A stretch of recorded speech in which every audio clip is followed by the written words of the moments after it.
Welcome to the channel immigration with Tariq. I hope आपको हमारा channel हमारे शो का फॉर्मेट पता हो। अगर आपका इमिग्रेशन का कोई भी मसला है, आप इस शो में टेक्स्ट मैसेज में चैट में लिख सकते हैं या आप कॉल कर सकते हैं। मैं पूरी कोशिश करूंगा कि मैं आपको ऐसी इंफॉर्मेशन दूं जो आपके लिए फ़ायदेमंद हो। बस एक बात का ख्याल रखें कि शो के अंदर मैं आपको इमिग्रेशन एडवाइस नहीं देता। मैं सिर्फ आपको जो इमिग्रेशन के कानून हैं उनके बारे में इंफॉर्मेशन देता हूँ। तो थोड़ी सी एक दो बातें मैं आपको बोल लूँ जो इस वीक बड़ी इंपॉर्टेंट है। मैंने hi striking, hi Ahmed, welcome to the show. एक तो सबसे इम्पॉर्टेंट बात, लोग मुझसे पूछते हैं कि तारिक भाई हमारी एप्लीकेशन बड़े अरसे से पेंडिंग है, हम उसको आप कैसे चेस कर सकते हैं। बिकॉज जब हम अपने लॉयर से बात करते हैं तो वो हमें ये कहते हैं कि जी आप प्री एक्शन प्रोटोकॉल कर लें। लेकिन देखें, फ्री एक्शन प्रोटोकॉल का इशू ये है कि उसमें कॉस्ट इन्वॉल्व होती है और आजकल ज़्यादातर होम ऑफिस मुड़ के यही कहता है कि उनको एडमिनिस्ट्रेटिव बर्डन है, जिसकी वजह से जो नॉर्मल वेटिंग टाइम है उनसे ज़्यादा टाइम लग रहा है। तो pre action protocol I think is mainly, मेरी नज़र में it's not that important initially. तो मेरी नज़र में अगर आप इनिशियली अपनी एप्लीकेशन को चेस करना चाहते हैं, the best thing to do is कि आप अपने लोकल एमपी से रब्ता करें। अब लोकल एमपी से रब्ता करने का तरीका ये है कि there is a website known as find my MP. आप उस पर अपना पोस्ट कोड डालें, आपके एमपी की डिटेल्स आ जाएंगी और उनका मोर इम्पोर्टेंटली ईमेल आ जाएगा। उस एमपी के ईमेल पे आप अपनी एप्लीकेशन की सारी इंफॉर्मेशन दें। ऑफ कोर्स अपना address, name, date of birth, अपनी पर्सनल डिटेल्स पूरी दें और फिर होम ऑफिस के जो एप्लीकेशन के इंडिकेटर्स होते हैं, जो UN number, GWFP number, depending on DWP कि आपने कौन सी एप्लीकेशन डाली है, आप उस सारे का रेफरेंस दें अपने एमपी को। And then I am very hopeful कि जो आपके एमपी हैं वो होम ऑफिस को जब चेस करेंगे, there is a good chance कि उनको रिप्लाई आएगा होम ऑफिस की तरफ से, तो एटलीस्ट आपकी जो एप्लीकेशन है उसको एक nudge मिल जाएगा। And this is all free of charge. So I repeat myself in summary, instead of doing pre action protocol या आप होम ऑफिस को कॉल्स करें, the best thing to do is आप अपने एमपी को email करें कि वो होम ऑफिस को चेस करें आपकी आउटस्टैंडिंग एप्लीकेशन के लिए। That's the best thing to do. Hello everyone, thank you for joining us. मैं पहले आपसे रिक्वेस्ट कर दूं कि अगर आपका कोई इमिग्रेशन के बारे में सवाल है, आप चैट में लिख सकते हैं या आप इस शो में लाइव कॉल भी कर सकते हैं। मैं पूरी कोशिश करूंगा कि आपको ऐसी इंफॉर्मेशन दूं जो आपके लिए फ़ायदेमंद हो। बस एक बात का ख्याल रखें कि जो भी मैं आपको इंफॉर्मेशन देता हूं वो एडवाइस नहीं है, इट्स जस्ट प्योरली कि मैं थोड़ा सा एलैबोरेट करके आपको इमिग्रेशन कानून के बारे में बता रहा हूं कि व्हाट दे एक्चुअली मीन्स। और फिर आपकी जो अंडरस्टैंडिंग आप उसको ले लें। लेकिन बस एक बात का ख्याल रखें कि केस स्पेसिफिक एडवाइस मैं बिल्कुल भी शो में नहीं दे रहा। तो जो पहली चीज़ मैंने आप लोगों से बात करनी थी वो यही करनी थी कि मुझे बहुत लोग लास्ट वीक से कह रहे थे, जब मुझे कॉल्स भी आती हैं, अपॉइंटमेंट्स भी बुक होती हैं, वो एक सवाल करते हैं कि तारिक भाई हम अपनी आउटस्टैंडिंग एप्लीकेशन को कैसे चेस कर लें। और वो जो मैंने एमपी का तरीका बताया, I think that is the way moving forward. Hello everyone. Hi Amit. Thank you Zach Storm and Pink Rosa for joining us. फिर थोड़ा सा हम आगे चलते हैं। तो आजकल बहुत लोगों को again, and this is again the same issue जो लास्ट वीक भी हल्का सा डिस्कस हुआ था। मैंने कहा नए लोग भी आए तो I must mention that again, कि लोग कह रहे थे कि जी हमें ई वीज़ा अकाउंट्स के अंदर प्रॉब्लम हो रही है। तो यकीन करें हर एक को प्रॉब्लम हो रही है ई वीज़ा अकाउंट के अंदर। One of the key problem लोगों को ई वीज़ा अकाउंट के अंदर हो रही है, वो कह रहे हैं कि जी हम एक्टिवेट तो कर रहे हैं अपना ई वीज़ा अकाउंट, लेकिन हम शो हमारा स्टेटस नहीं हो रहा।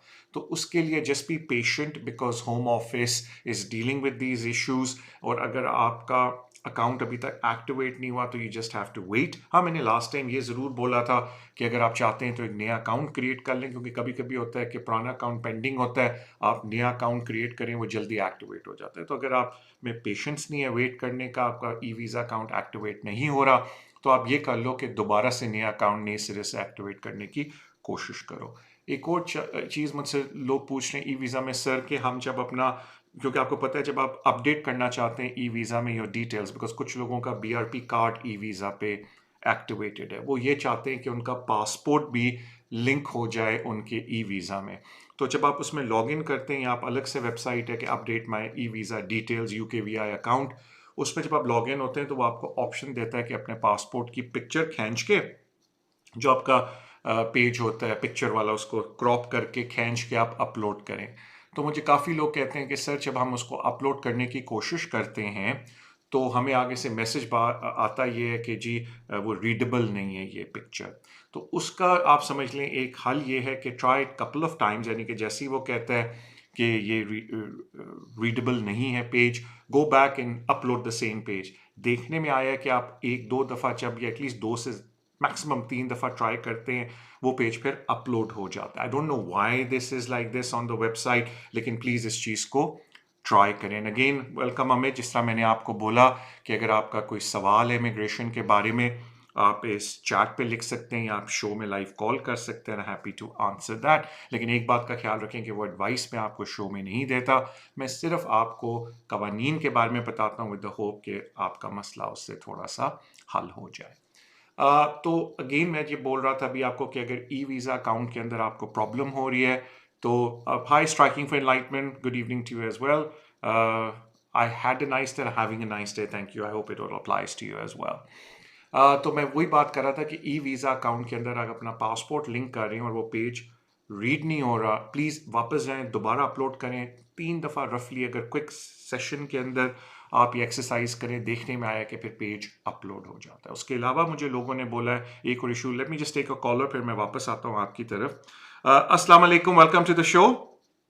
हाँ जी भाजी, की हाल चाल मेरी? सत श्री अकाल, बिल्कुल खैरियत से सत सर। श्री अकाल भाजी। हाँ जी भाजी, मेरा एक दो क्वेश्चन है ਸੀ छोटे छोटे जे। जी जी अच्छा, एक ਤੇ ਅਸੀਂ ਕਿ ਮੇਰੇ ਕੋਲ ਨਾ ਫਿਲਹਾਲ 5 ਸਾਲ ਦਾ ਸਕਿੱਲ ਵਰਕਰ ਵੀਜ਼ਾ ਹੈ जी ਤੇ 2 ਸਾਲ ਮੇਰੇ ਕੰਪਲੀਟ ਹੋ ਗਏ ਨੇ, 3 ਸਾਲ ਰਹਿ ਗਏ ਨੇ जी ਤੇ ਮੇਰੀ ਫੈਮਿਲੀ ਮੇਰੇ ਨਾਲ ਹੀ ਹੈ ਇੱਥੇ जी ਤੇ ਇੱਕ ਮੇਰੀ ਗੁੜੀਆ ਇੱਕ ਮੇਰਾ ਬੇਟਾ, ਦੋਨੋਂ ਇੱਥੇ ਬੋਰਨ ਹੋਏ ਨੇ। जी ਗੁੜੀਆ ਮੇਰੀ 2 ਸਾਲ ਦੀ ਹੈ, ਬੇਟਾ ਮੇਰਾ 1 ਮਹੀਨੇ ਦਾ ਹੈ ਜੀ। जी ਤੇ ਮੈਂ ਸੋਚ ਰਿਹਾ ਸੀ ਕਿ ਇਹਨਾਂ ਬੱਚਿਆਂ ਨੂੰ ਤੇ ਮੇਰੀ ਵਾਈਫ ਨੂੰ ਨਾ ਮੈਂ ਇੰਡੀਆ ਭੇਜਦਾ ਤੇ ਮੈਂ ਮਤਲਬ ਇੱਥੇ ਰਵਾਂ ਤੇ ਪੋਸੀਬਲ ਹੈਗਾ ਕਿ ਮੰਨ ਲਓ ਮੇਰੇ ਜਦੋਂ 5 ਸਾਲ ਕੰਪਲੀਟ ਹੋ ਗਏ, ਜਦੋਂ ਮੈਨੂੰ ILR ਮਿਲ ਜਾਏਗੀ ਤੇ ਮਤਲਬ ਮੇਰੇ ਬੱਚਿਆਂ ਨੂੰ ਵੀ ਮਿਲ ਜਾਏਗੀ ਨਾਲ ਨਾਲ, ਜੇ ਉਹ ਇੰਡੀਆ ਚਲੇ ਜਾਣ ओके ਤੇ ਵਾਪਿਸ ਨਾ ਆਉਣ। ठीक है, जो मैं बताने लगा हूँ सर जी गौर से नोट कीजिएगा, मैं कानून की कोई बातें बता रहा हूँ। Thank you sir. ਇੱਕ ਹੋਰ ਕੁਐਸਚਨ ਹੈਗਾ ਜੀ ਭਾਜੀ, ਛੋਟਾ जी ਜਿਹਾ। जी जी जी ਜੇ ਉਹ ਇੱਥੇ ਮੰਨ ਲਓ ਰਹਿੰਦੇ ਨੇ, ਕੰਟੀਨਿਊ ਕਰਦੇ ਨੇ, ਇੰਡੀਆ ਨਹੀਂ ਜਾਂਦੇ ਤੇ ਮੇਰੇ ਬੱਚਿਆਂ ਨੂੰ ਜਿਹੜੇ ਹੈਗਾ ਉਹ ਮਤਲਬ NHS ਫ੍ਰੀ ਮਿਲੂਗਾ ਜਾਂ ਉਹਦਾ ਕੋਈ ਮਤਲਬ ਇਸ਼ੂ ਆਏਗਾ ਜੇ ਵੀਜ਼ਾ ਨਹੀਂ ਅਪਲਾਈ ਕਰਦਾ ਮੈਂ ਬੱਚਿਆਂ ਦਾ? ਫਿਲਹਾਲ ਉਹਨਾਂ ਕੋਲ ਕੋਈ ਵੀਜ਼ਾ ਨਹੀਂ ਹੈਗਾ, ਮਤਲਬ ਉਹ ਸਿਰਫ ਪਾਸਪੋਰਟ, ਇੰਡੀਅਨ ਪਾਸਪੋर्ट ਹੈਗਾ ਫਿਲਹਾਲ ਬਸ। ठीक है, और अभी उनके पास कोई वीज़ा नहीं है एट द मोमेंट? नहीं, अभी उनके पास कोई वीजा नहीं है, सिर्फ इंडियन पासपोर्ट है दोनों का। ओके, मैं अर्ज कर देता हूँ। थैंक यू हाँ, थैंक थैंक यू भाई, यू थैंक मेहरबानी यू, बाय मेहरबानी। बाय। ओके, अब मैं आपको कुछ इम्पॉर्टेंट चीज़ें बताने लगा हूँ, तो प्लीज़ आप उसको ये ना समझें कि मैं बात कर रहा हूँ आपके केस की, बिकॉज मैं आपको जनरल कानून की बातें बताने लगा हूँ। और अगर आपको अपने केस के बारे में स्पेसिफिक मशवरा चाहिए तो प्लीज़ इस शो से हट के अपॉइंटमेंट बनाएं, तो फिर हम उसको डिस्कस कर सकते हैं। पहली तो एक स्किल्ड वर्कर वीज़े के बारे में मैं आपको एक बात बता दूं कि अगर आप as main applicant skilled worker वीज़े पे इंडेफिनेट लेते हैं और जो आपका पार्टनर डिपेंडेंट है वो इंडेफिनेट नहीं लेता, तो फिर बच्चों को स्किल्ड वर्कर पे इंडेफिनेट नहीं मिल सकता। तो ये बात प्लीज़ इस बात का ख्याल रखें कि अगर आप और आपके पार्टनर हैं और you are the main applicant और आपके पार्टनर डिपेंडेंट स्किल्ड वर्कर हैं, अगर आपके partner dependent skilled worker indefinite नहीं लेते तो बच्चों को भी नहीं मिल सकता। हाँ, ये बात ज़रूर है। अब ये इंडेफिनेट से अलग एक बात, एक नया कानून आपको बताने लगा हूँ। नया कानून तो नहीं है, बड़ा पुराना है, लेकिन इससे हट के कानून बताने लगा हूँ कि जो बच्चे इस मुल्क में पैदा होते हैं, अगर बाद में उनमें से किसी एक पेरेंट को इनडेफिनेट मिल जाए तो वो बच्चे रजिस्टर हो सकते हैं एज ब्रिटिश सिटीजन। अगर वो बच्चे इस मुल्क में, तो रजिस्ट्रेशन एप्लीकेशन इधर डलती है, लेकिन अगर वो बच्चे इस मुल्क को छोड़ के इंडिया फॉर एग्जांपल चले जाते हैं या पाकिस्तान चले जाते हैं तो वहाँ से भी रजिस्ट्रेशन की एप्लीकेशन डल सकती है। लेकिन उसमें ख़तरा ये है कि आज के कानून के अंदर तो डल सकती है, आज से 5 साल बाद या 2 साल बाद जब आपकी इन योर फॉर एग्जांपल 3 साल बाद जब आपकी बारी आएगी इंडेफिनेट की, क्या ये कानून फिर भी रहेगा कि अगर बच्चा मुल्क से बाहर है, एज लॉन्ग एज वो यूके में पैदा हो, वो रजिस्ट्रेशन कर सकता है? वी डू नॉट नो, लेकिन इस वक्त ये ऑप्शन अवेलेबल है। तो इन अदर वर्ड्स, ऑल्दो बच्चों को इंडेफिनेट नहीं मिल सकता, अगर पार्टनर को इंडेफिनेट नहीं मिलेगा, लेकिन अगर उनकी रजिस्ट्रेशन होती है इंडेफिनेट के बाद बाप के, तो वो बिल्कुल एप्लीकेबल है, चाहे वो मुल्क में हो या मुल्क से बाहर हो। लेकिन जाहिर बात है मुल्क से बाहर वाली चीज़ में ये इशू आ जाता है कि आज से 3 साल बाद कानून यही रहे। जहाँ तक बात आती है कि जी हमारी जो एक और इशू हमारे साथ है कि जी अगर मैं अपने बच्चों को वापस भेज दूँ, देखिए जी फिर इशू तो ये है कि अगर आप अपने बच्चों को वापस भेजेंगे, वाइफ को वापस भेजेंगे, आपका जब भी इंडेफिनेट होगा तो आप अपनी वाइफ को दोबारा बुलाएंगे स्पाउस वीज़े के ऊपर, और फिर उनका जो टाइम है वो ज़ीरो से शुरू होगा। जहाँ तक बच्चों की बात है, जिस तरह मैंने बोला कि आज की तारीख में तो कानून है कि अगर बच्चे इस मुल्क में पैदा हुए हैं, अगर वो वापस इंडिया भी चले जाते हैं और आपको बाद में इंडेफिनेट मिलता है, तो आप उनकी रजिस्ट्रेशन एज ब्रिटिश सिटीजन कर सकते हैं, बिकॉज अब आपके पास इंडेफिनेट आ गया है और बच्चे पैदा यूके में हुए थे। बेशक वो उस वक्त एप्लीकेशन के टाइम पे मुल्क से बाहर हैं, वो बाहर से भी अप्लाई कर सकते हैं as registration as British citizen. Problem यह है कि 3 साल बाद ये कानून रहता भी है नहीं, हमें नहीं पता, लेकिन इस वक्त तो है। एक और इशू ये आपने कहा बच्चों के पास मेरे वीज़ा नहीं है, तो शायद मे भी इसलिए कि बच्चे पैदा ही हुए थे और आपके पास उस वक्त वीज़ा था, तो ऑफ कोर्स वो फिर उस वीज़े के साथ जुड़ सकते हैं। देखिए मुझे आपके माशी हालात का तो पता नहीं, आपके फाइनेंशियल हालात का पता नहीं, लेकिन स्किल्ड वर्कर में अनफॉर्चुनेटली कोई फ़ी वेवर भी नहीं है, तो ज़ाहिर बात है कि जो पैसे हैं वो आपको देने पड़ते हैं। अगर आप कहते हो कि जी मैं बच्चों की एप्लीकेशन नहीं डालता, तो देखें इस मुल्क का अभी भी ये कानून है कि बच्चों की एजुकेशन एक सर्टेन एज तक और उनकी आ, आ, जो आप समझ लें एजुकेशन के अलावा जो उनकी हेल्थ के इश्यूज़ हैं या उनको अस्पताल में कोई ट्रीटमेंट है, वो अभी भी गवर्नमेंट करके देती है।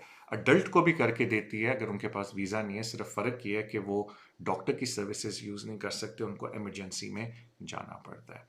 तो देखें मैं तो आपसे ये रिक्वेस्ट करूँगा कि किसी तरीके से कोशिश करके आप वीज़ा हासिल करें अपने बच्चों का, बिकॉज उससे लाइफ बड़ी सिंपल रहती है। एंड मैं तो हमेशा उस एक पर्सनल चीज़ बोलूँ कि मैं उसके हक़ में बिल्कुल नहीं होता कि फ़ैमिली अलग अलग रहे। अगर मेरी नज़र में तो अच्छा यही होता है, और बच्चों के लिए भी बड़ी अच्छी बात होती है अगर दोनों पेरेंट्स बच्चों के साथ हैं। तो मुझे आपकी, जैसा मैंने बोला, फाइनेंशियल पोजीशन का नहीं पता, तो मैं उस पर तो कोई कमेंट नहीं दे सकता, लेकिन आपको हमेशा कोशिश ये करनी चाहिए। तो आई आई थिंक मैंने आपके सारे सवालों का जवाब दे दिया। स्ट्राइकिंग फॉर इनलाइटनमेंट लिखते हैं, how can I call you over TikTok on phone number, what is the number? यार अगर आप टिकटॉक देखो स्ट्राइकिंग, तो आई थिंक नीचे एक पट्टी लगी हुई है, उस पर मेरा नंबर है। I am pretty sure, I am hoping कि वो पट्टी आपको नज़र आ रही है ऑन योर स्क्रीन जब आप लॉग इन आपने किया हुआ and you're on the show. तो वो जो पट्टी आप देख रहे हो उसमें एक टेलीफोन नंबर है, दैट्स माई पर्सनल नंबर, आप उसमें कॉल कर सकते हैं। और आई थिंक जो ऊपर भी लाइव इन्फो के ऊपर भी कॉल लाइव नंबर आ रहा है, that's my personal number. Show के दौरान आप कॉल करेंगे, I am picking that number up. Show के बाद अगेन मेरा पर्सनल नंबर आप कॉल करोगे, then you have to book in appointment.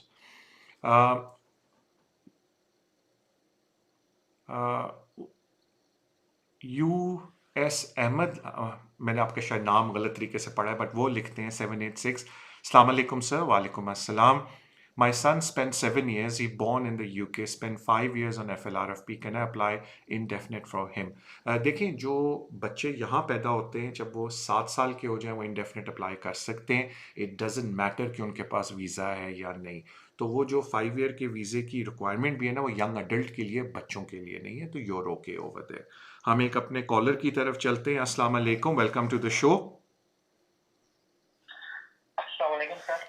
वालेकुम अस्सलाम सर, अपना सवाल पूछ लें और मैं शो में जवाब दे देता हूँ। Okay sir. सर मैं किसी के बिहाफ पे ये क्वेश्चन पूछना चाह रहा हूँ जी सर। वो मेरे एक रिलेटिव है, उन्होंने असाइलम किया था तो वो विड्रॉ करना चाह रहे थे, तो वो ये पूछना चाह रहे थे कि उनके जो पुराने वाले वकील है ना जिनके साथ वो टच थे, तो उनके साथ उनके कुछ रिलेशन ठीक नहीं है। वो कह रहे हैं कि क्या मैं खुद ईमेल कर सकता हूँ असाइलम को खत्म करने के लिए, या मुझे कोई नया सोलिसिटर हायर करना पड़ेगा? थैंक यू जी, मैं अर्ज़ कर देता हूँ। Thank you. देखें जी, किसी भी चीज़ को डील करने के लिए आपको लॉयर की ज़रूरत नहीं है, आप अपना केस खुद भी कर सकते हैं।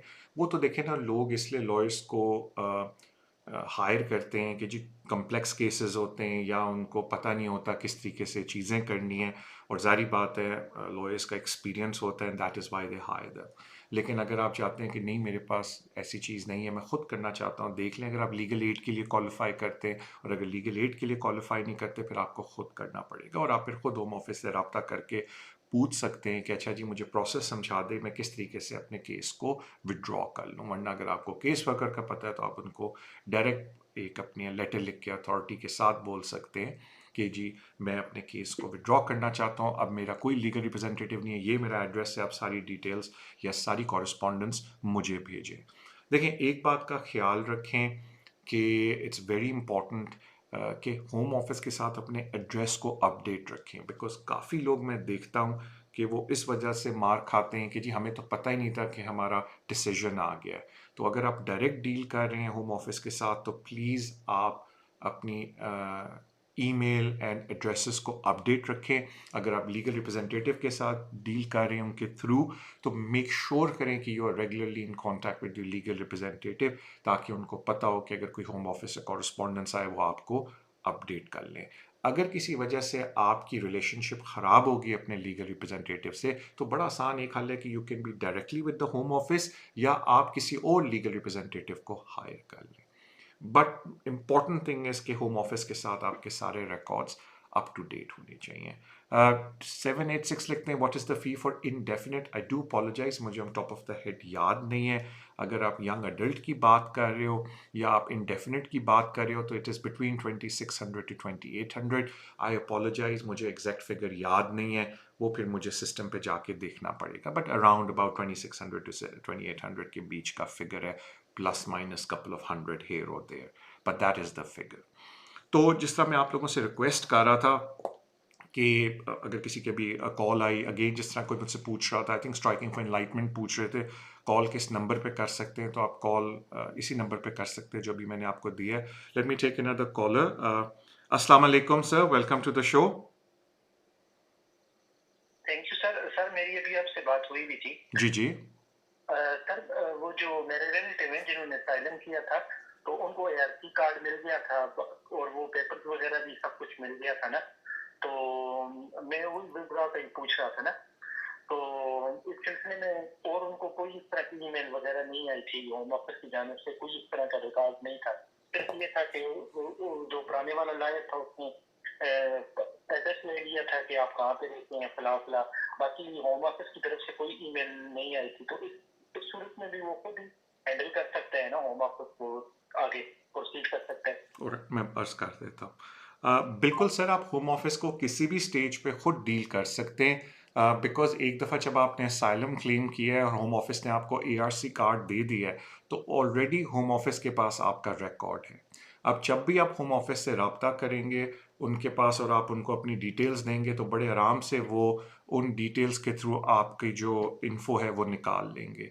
मुझे नहीं पता कि आपके जो रिलेटिव है वो रिपोर्टिंग कर रहे हैं या नहीं, बिकॉज अगर वो रिपोर्टिंग कर रहे हैं तो वो उधर भी जाके डिटेल्स ले सकते हैं, वरना होम ऑफिस की वेबसाइट पे विड्रॉ असाइलम करने की जो डिटेल्स हैं, कॉन्टैक्ट डिटेल्स हैं, वो ऑलरेडी अवेलेबल हैं।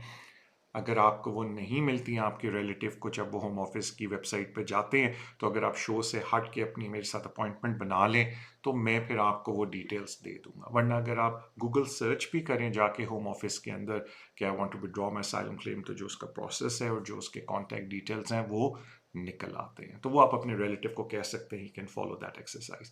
वो तो मैंने जनरली बात की थी, रिगार्डलेस ऑफ किस स्टेज पे है अपनी एप्लीकेशन के, कि प्लीज़ होम ऑफिस के साथ अपना अप टू डेट रिकॉर्ड रखें, बिकॉज अक्सर लोग मुझे ये बोलते हैं कि जी हमें तो पता ही नहीं हमारा डिसीजन क्या आया है। तो इस तरह प्लीज़ ना किया करें, बिकॉज वो ओवरऑल आप ही के केस में एक एडवर्स इफेक्ट लेके आता है। बिकॉज जारी बात है, अगर आपके केस में कोई आउटस्टैंडिंग आपका होम ऑफिस में केस नहीं है, there is a very very high probability कि आपकी डिटेंशन हो सकती है, क्योंकि आजकल होम ऑफिस ने अपनी डिटेंशन की एक्टिविटी को काफ़ी बढ़ा दिया है। तो इट इज़ वेरी इंपॉर्टेंट कि आप अपने कोई ना कोई एप्लीकेशन एक्टिव रखें होम ऑफिस के साथ। एंड जस्ट व्हेन आई से एक्टिव रखें, इट इज़ वेरी इंपॉर्टेंट कि आपको ये भी पता हो कि आपकी एप्लीकेशन का मेरिट क्या है। That is also very important. Amit Kumar लिखते हैं, how much is the fee for applying visa for kids? Amit, I do not know, depend करता है कि आप एंट्री क्लियरेंस अप्लाई कर रहे हो या एक्सटेंशन अप्लाई कर रहे हो, बिकॉज जारी बात है जो FLR FP एप्लीकेशंस हैं अमित, उनके ऊपर फ़ी वेवर भी अलाउड है, और उनकी फ़ी वही है कि तकरीबन 1035 पर ईयर IHS है, और अबाउट ऑलमोस्ट राउंड ऑफ करके £1000, अगेन थोड़ा प्लस माइनस है, मुझे एग्जैक्ट फिगर्स नहीं आते, वो ऑलरेडी आपकी एप्लीकेशन फ़ी है। तो अगर आप 2.5 साल की एप्लीकेशन किसी बच्चे के लिए डाल रहे हो, अगेन 2600 to 2800 बन जाती है। लेकिन अगर आप स्किल्ड वर्कर डिपेंडेंट के तौर पे बच्चों के लिए डाल रहे हो, अगेन डिपेंड करता है कि आप कितने अरसे के लिए डाल रहे हो, बिकॉज पर ईयर के हिसाब से आपका IHS चार्ज होता है। तो हमें दैट ऑल डिपेंड्स ऑन कि आप family and private life application डाल रहे हो जिसमें फ़ी वेवर है, या आप स्किल्ड वर्कर एप्लीकेशन के डिपेंडेंट पे डाल रहे हो, या ग्रेजुएट वीज़ा डिपेंड, जो भी डिपेंडेंट वो बनना चाहते हैं, कि उसकी फिर कैटेगरी क्या है, उस पर फ़ी डिपेंड करती है। लेकिन IHS तकरीबन हर एक चीज़ पे चार्ज होता है, सिवाय इसके अगर आप हेल्थ सरचार्ज एग्जेम्पशन वाली कैटेगरी में है तो फिर आपको चार्ज नहीं होता। तो अगर कोई बीच में कॉल आया, अगेन आई आंसर दैट। और जिस तरह मैंने आपको बोला कि आप चैट के अंदर भी अपने सवाल लिख सकते हैं, मैं पूरी कोशिश करूंगा कि मैं आपको जवाब दूं। अब उसके अलावा जिस तरह मैं हर एक को बोलता हूं कि मैं वीक में 2 शो करता हूं, एक 6 to 7 हमारा यूट्यूब में होता है इमिग्रेशन विद तारिक चैनल पे, और एक 6 to 7 हम टिकटॉक पे करते हैं जो एवरी थर्सडे होता है। तो प्लीज़ आप लोगों के अपने अपने सोशल मीडिया अकाउंट्स हैं, तो अगर आपको हमारी वीडियोस और शो पसंद आए तो आप उसको शेयर करें। एक और बात मैं आपको लाजमी बोलूँगा कि आई होप आपके पास अगर टाइम है तो जो हमारा चैनल है इमिग्रेशन विद तारिक, अगर आप उसमें जाएं तो उसके अंदर आपको और भी होपफुली यूज़फुल वीडियोस मिलेंगी जो मैं ओवर द टाइम बनाता हूं, जिसमें मैं इमिग्रेशन कवानीन के बारे में थोड़ी एक्सप्लेनेशन देता हूं। अगर आप थोड़ा पुरानी हिस्ट्री में वीडियोस में चले जाएंगे, मैंने 1-2 इंटरव्यूज़ भी लिए हुए हैं कुछ लोगों के, जिनमें से अब एक माशाल्लाह फुल टाइम जज बन गए इमिग्रेशन के। तो you can have a little bit of flavour कि किस टाइप की चीज़ें इमिग्रेशन में इवॉल्व होती हैं और क्या उनकी एप्लीकेशंस है। Because over a period of time मैंने ऐसी वीडियोस बनाई हैं कानून के ऊपर, अब कानून चेंज हो गया तो मैंने वो अपडेटेड वीडियोस भी बनाई हैं। तो आई होप कि जब आप चैनल पे जाएं, लुक एट दोज वीडियोस, उनमें से आपको कोई हेल्पफुल इंफॉर्मेशन मिले। और जहाँ तक इस शो का ताल्लुक है, इसका मकसद ये है कि आप मुझसे इन्फॉर्मेशन कोई ऐसी ले लें इमिग्रेशन कवानीन के बारे में जिससे होपफुली आपकी थोड़ी इनलाइटनमेंट हो जाए या आपका थोड़ी नॉलेज बेस बढ़ जाए। बिकॉज एक बात का ख्याल रखें कि शो में मैं आपको एडवाइस नहीं देता, मैं सिर्फ इमिग्रेशन कवानीन की बात करता हूँ ताकि आपकी नॉलेज बेस थोड़ी सी बढ़ जाए। तो इस EU के अंदर मैंने जो बात, सॉरी EU कह रहा हूँ, ई वीज़ा पे जो मैंने आपसे बातें करनी थी वो मैंने की। एक और बात मैं बोल दूं, जो मुझे अक्सर लोग कहते हैं कि तारिक भाई हमारे पास पासपोर्ट नहीं था और हमने एप्लीकेशन डाली है, हम कैसे अपना ई वीज़ा अकाउंट बनाएंगे, क्योंकि अब तो BRP कार्ड इशू करके नहीं दे रहा होम ऑफिस। तो वो ये होता है कि जो आपको ईमेल आती है होम ऑफिस की तरफ से आपके वीज़ा की कि जब आपने वीज़ा अप्रूव कर दिया है, वो ऑलरेडी आपका ई वीज़ा अकाउंट खोल के देते हैं, और उसको एक्टिवेट करने के लिए आपको क्या करना है वो होम ऑफिस अपनी ईमेल पे लिख के आपको दे देता है। तो वो भी घबराने की बात नहीं है। और लोगों के वैसे भी जब वीज़े आ जाते हैं तो वो अपने नए पासपोर्ट बनवा लेते हैं। तो अगेन जो मैंने ई वीज़ा के बारे में बोलना था, आई होप आपको वो इंफॉर्मेशन यूज़फुल लगे। अब थोड़ा सा हम आगे आ जाते हैं और मैं बात करना चाहता हूँ बेल के ऊपर। बिकॉज आजकल जिस तरह मैंने आपको बोला कि डिटेंशन की एक्टिविटी बढ़ गई है, जिस तरह मुझे आज भी कुछ ऐसा पहले किसी का फ़ोन आया था कि जी मेरा एक दोस्त डिटेन हो गया, and I think after the show they might call me back, कुछ उनको नहीं कहा कि मेरा 6 to 7 शो होता है, उसके बाद मैं आपसे बात करूँगा। तो मैं थोड़ा सा इसलिए बात करना चाह रहा हूँ कि जो पहली चीज़ मुझे जब रिलेटिव्स या फ्रेंड्स फ़ोन करते हैं ना, बस हमारे बंदे को बाहर निकाल दें, तो मैं थोड़ा सा आपको समझाना चाहता हूँ कि प्रोसेस क्या होता है ताकि आपकी थोड़ी सी एजुकेशन में इजाफा हो इस चीज़ के बारे में। अमित लिखते हैं, पाजी is there any issue if kids travel to India with Indian passport without visa? देखिए अमित, बात यह है कि अगर बच्चे इंडिया जाते हैं विदाउट वीज़ा तो जारी बात है दे आर इंडियन नेशनल, ये गवर्नमेंट उनको रोकेगी नहीं, लेकिन फिर वो वापस नहीं आ सकेंगे। उनको वापस आने के लिए फिर वीज़ा अप्लाई करना पड़ेगा। तो मुझे ये तो नहीं पता कि करंटली जो मेन एप्लीकेंट हैं उनके पास कौन सा वीज़ा है, लेकिन बस इस बात का ख्याल रखें कि बच्चे बिल्कुल इंडिया जा सकते हैं without a visa, because they are Indian nationals. सिर्फ ये कि जब वो वापस आने की कोशिश करेंगे उनको एंट्री क्लियरेंस वीज़े की ज़रूरत पड़ेगी। दैट मीन्स कि उनको वीज़ा अप्लाई करना पड़ेगा। तो आई होप आपको इस बात की समझ आ जाए अमित। तो मैं थोड़ा सा बात करना चाहता जैसा मैंने अभी अर्ज़ किया कि लोग मुझे कहते हैं कि तारिक भाई बस बेल से जी बंदे को बाहर निकाल दें। तो ऐसे नहीं होता, क्योंकि एक बात याद रखें कि सबसे पहली चीज़ ये है कि होम ऑफिस ने आपको इसलिए डिटेन किया है कि वो ये समझते हैं कि आप भाग जाएंगे, आप abscond करेंगे और वो ये समझते हैं कि in a reasonable period of time वो आपको इस कंट्री से रिमूव कर देंगे। तो सिर्फ अगर उनका क्लेम ये है कि जी हम आपको रिमूव करने लगे, हम इसलिए डिटेन कर रहे हैं, देन दैट इज़ इनसफिशिएंट। उन्होंने ये भी प्रूव करना है कि आप बड़ा हाई रिस्क ऑफ absconding। तो उधर फिर आपकी जो कंप्लाइंस है उसकी हिस्ट्री बड़ी मैटर करती है कि क्या आप रेगुलर रिपोर्टिंग पे जाते थे और उधर से उन्होंने आपको डिटेन किया, या आपको किसी काम वाली जगह या आपके घर से आके उन्होंने डिटेन किया। तो ये सारे फैक्टर्स हैं जो पहले कंसिडर होते हैं। अगर बेल एप्लीकेशन बड़ी वीक है तो फिर हम लोग यही बोलते हैं कि जी आप बेल अभी ना डालें जब तक हमारी बेल के सर्कमस्टांसेस स्ट्रांग ना हो जाए, बिकॉज एक दफ़ा आपकी बेल एप्लीकेशन रिफ्यूज़ हो गई तो इन अदर ऑलमोस्ट 4 वीक तक आप एक और बेल एप्लीकेशन नहीं डाल सकते। तो आया बेल एप्लीकेशन इमीडिएटली डालनी है या नहीं, उसके लिए एक बड़ी फैक्ट सेंसिटिव एक्सरसाइज करनी पड़ती है सब्जेक्टिवली, और देखना पड़ता है कि जी क्या आप इमीडिएटली बेल डालनी भी चाहिए या नहीं। आप समझ लें कि जनरली केसेस में ये होता है कि जो बंदे को डिटेन किया गया है उसका कोई केस नहीं होता और इसी वजह से उसको डिटेन किया होता है। तो सब पहली चीज़ जो इम्पॉर्टेंट होती है वो ये होती है कि जी क्या हम इस शख्स का कोई केस डालें या ना डालें। उसमें देखें बड़ी इंपॉर्टेंट बात है कि आंखें बंद करके केस नहीं डालना, ये देखना है कि केस में कोई मेरिट है या नहीं। क्यों मैं लोगों को ये बात बोलता हूँ, क्योंकि देखें किसी को भी डिटेंशन से निकालने के लिए अगर आप फ्रेंड हैं या वो आपका, एक एग्जांपल दे रहा हूँ, 2,500 2,000 3,000 पाउंड अगर लग जाता है, इट्स नॉट वर्थ इट अगर उनका कोई फ्रिवलेस क्लेम है, कोई वीक क्लेम है। Because the whole point is कि भाई अगर वो बाहर निकल के आते हैं तो इसलिए आ रहे हैं कि उनका केस इतना स्ट्रांग है कि देर इज़ अ चांस कि वो केस को जीत सकते हैं। वरना तो क्या फ़ायदा कि आप 2-2,500 आप निकाल के बेल के बाद बाहर आएँ, फिर आपका केस रिफ्यूज़ हो, 2-2,500 दोबारा लगाएं, आप with in a short period of time 6-7 हज़ार आपने लगा दिया और आप वापस उसी जगह आके खड़े हो गए जहाँ पहले थे कि जी आपको रिमूव किया जाएगा। इसलिए मैं लोगों से कहता हूँ कि इट इज़ वेरी इंपॉर्टेंट कि अगर आप होम ऑफिस से अपना केस डाल रहे हैं, बड़ा रियलिस्टिक आपको पता होना चाहिए कि आपके ऑप्शंस क्या हैं केस के, क्या अपॉर्चुनिटी और क्या मेरिट है आपके केस में कि क्या आप जीतोगे भी या नहीं। वरना आई डोंट थिंक आपको ये पैसे लगाने चाहिए। बट एनीवे, तो सेकंड स्ट्रैटेजी ये होती है, ये देखना पड़ता है कि बेल बंदे का केस भी कोई है या नहीं, केस डल सकता है नया या नहीं, और केस में क्या मेरिट है। तो अक्सर कभी कभी बेल के अंदर ये करना पड़ता है कि before making the bail, looking at the, again मैंने कहा ना subjective evidence, fact sensitive exercise होती है कि अच्छा जी हम एक केस दोबारा डाल लेते हैं और फिर हम बेल के लिए जाते हैं। तो ये जो चीज़ें ना इनका ख्याल रखना पड़ता है। Then obviously you go for the bail application. तो इसलिए जब मुझे लोग कॉल करके कभी कभी कहते हैं तारिक भाई प्लीज़ बताएं जी बेल डल सकते नहीं, तो फिर I have to take a step back. मैं उनको कहता हूँ प्लीज़ थोड़ा रिलैक्स हो, पहले हम पेपर पढ़ लें होम ऑफिस के, ये देखें कि उनकी कंप्लायंस की हिस्ट्री क्या थी, ये देखें कि उनका कोई आउटस्टैंडिंग केस था या नहीं था, and then we can start discussing कि बेल में क्या merit. It is not just simple as कि अच्छा जी लो जी बेल के कागज़ डाल दिए, because there is a likelihood कि अगर आप प्लानिंग के साथ बेल में नहीं जाएंगे बेल रिफ्यूज़ हो जाएगी, एंड देन प्रॉब्लम ये होती है कि अगले 4 वीक तक आप दोबारा बेल नहीं डाल सकते। तो इसलिए आपको बेल उस वक्त डालनी है when you have all the ducks in row, यानी कि आपकी सारी चीज़ें सेट हो गई हों, और दैट गिव्स द बेहतरीन अपॉर्चुनिटी फॉर द एप्लीकेंट कि उनको बेल ग्रांट हो जाए। तो ये मैं थोड़ी सी बेल की बात करना चाहता, एंड मेनली इस वजह से बिकॉज आजकल डिटेंशन वापस ज़ोरों पे आ गई है, लोग डिटेन हो रहे हैं। तो इट्स वेरी इंपॉर्टेंट, क्योंकि होता ये कि अल्लाह ना करे आपको किसी फ्रेंड का एक दिन फ़ोन आया कि जी मैं डिटेन हो गया मेरी हेल्प करें, या आपका कोई रिश्तेदार है, and then you will be looking around lawyers कि आपको कैसे हेल्प करें।